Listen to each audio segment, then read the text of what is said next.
சைனஸ்னால நிறைய பேர் வந்து பாதிக்கப்பட்டிருக்காங்க. ஸோ அது அவங்கள வந்து ஆயுர்வேத முறைப்படி சரிப்படுத்த முடியுமா? நிச்சயமாக சைனஸ்ன்னு இல்லை, எல்லா நோயும் குணப்படுத்த முடியும்.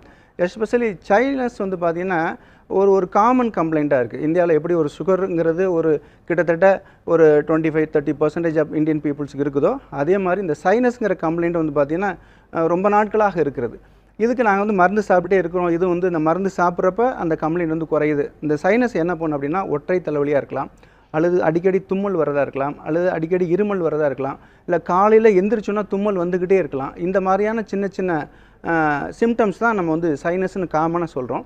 இந்த சைனஸுக்கு வந்து பார்த்திங்கன்னா நஸ்யம் அப்படிங்கிற ஒரு ட்ரீட்மெண்ட் கொடுக்குறோம். இந்த நஸ்யம் அப்படிங்கிறது மூக்கு வழியாக மருந்துகள் வந்து உள்ளே அனுப்புவாங்க. இது நம்ம தொண்டையில், மூளையில், தலையில் எங்கெல்லாம் வந்து இந்த சளி போய் பாதிக்கப்பட்டிருக்கிறதோ, இந்த தொந்தரவு இருக்கிறதோ அந்த பார்ட்டில் இருக்கிறத பூரா க்ளீன் பண்ணி கொண்டு வந்துடும். இது ஒரு 7 நாள் எடுத்துக்கிட்டானா போதும். இதில் அவங்க உடம்புல வாதம், பித்தம், கபம் 3ஐயும் நம்ம செக் பண்ணிவிட்டு அவர் காலையில் எடுக்கணுமா, மத்தியானம் எடுக்கணுமா, சாயந்தரத்தில் எடுக்கணுமா அப்படிங்கிறத நம்ம முடிவு பண்ணுவோம். அதனால் இந்த சைனஸை பொறுத்தளவில் நஸ்யம்ங்கிற ட்ரீட்மெண்ட்டு நிச்சயமாக ஒரு நோயாளியை குணப்படுத்தி இயல்பு நிலைக்கு வாழ்கிறதுக்கான ஒரு வாய்ப்பை கொடுக்கும்.